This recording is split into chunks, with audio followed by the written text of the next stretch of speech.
কিছু নেকামল আছে, কিছু ভালো কাজ আছে,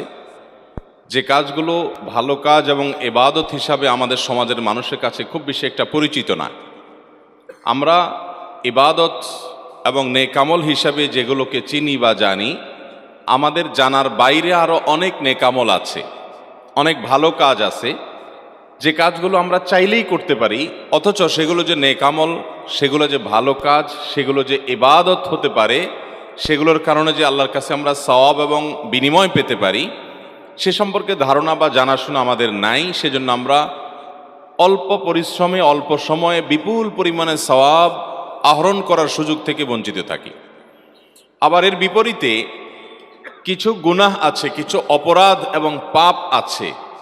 যে অপরাধগুলোর অপরাধ হওয়ার কথা আমরা না জানার কারণে অবলীলায় সে অপরাধে আমরা লিপ্ত হয়ে যাচ্ছি এবং আমাদের আমল নামা ভারী হয়ে যাচ্ছে বদামলে, গুনাহে। আজ আমরা সেরকম একটি বিষয়ের সঙ্গে পরিচিত হব, যে বিষয়টি আমরা অহরহ অনেকেই করে থাকি, অথচ সেটি অপরাধ, সেটা আমরা অনেকে জানি না। আর সে বিষয়টি হলো,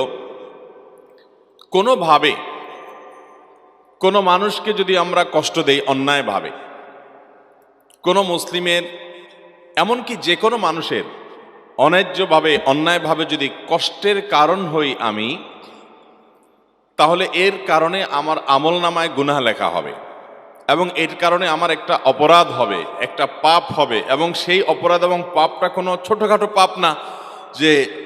মুসাফা করলে অনেক গুনাহ ঝরে যায়, অজু করলে অনেক গুনাহ ঝরে যায়, অনেক নেকামল বিভিন্ন গুনাহ মোচন করে দেয়, সেরকম কোনো আমল দ্বারায় মোচন হয়ে যাবে, এটা সেরকম কোনো ভুল বা সেরকম কোনো অপরাধ না, বরং এটা কাবিরা গুনাহ, যেটা তওবা ছাড়া, ওই ব্যক্তির কাছ থেকে মাপ নেওয়া ছাড়া মাপ হবে না। বিশেষ করে মাহফিলটি যেহেতু ঢাকা শহরে হচ্ছে, ঘনবসতিপূর্ণ একটা এলাকায় হচ্ছে, সেজন্য এই বিষয়ে আমি কথা বলার ইরাদা করেছি। কারণ শহুরে জীবনে এই গুনাহটি, এই অপরাধটি আমাদের দ্বারা সবচেয়ে বেশি হয়। অনেক সময় আমাদের জ্ঞাতসারে হয়, অনেক সময় আমাদের অজ্ঞাতসারেও হয়ে যায়।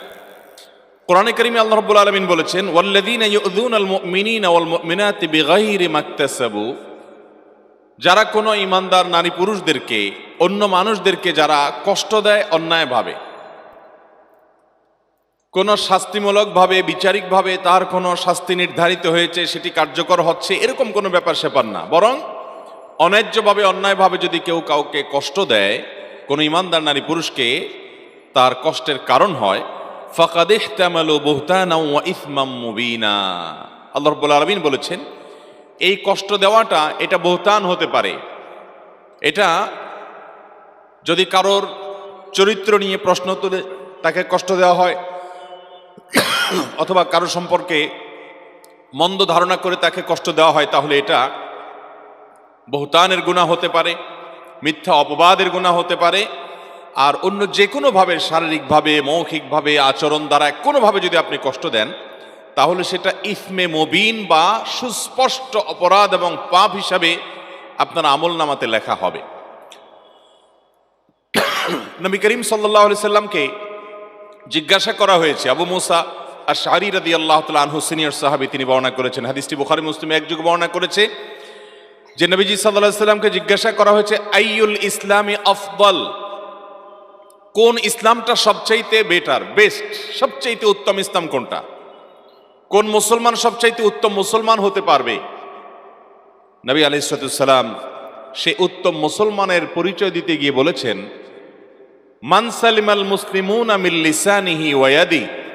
যার হাত এবং মুখ দ্বারায়,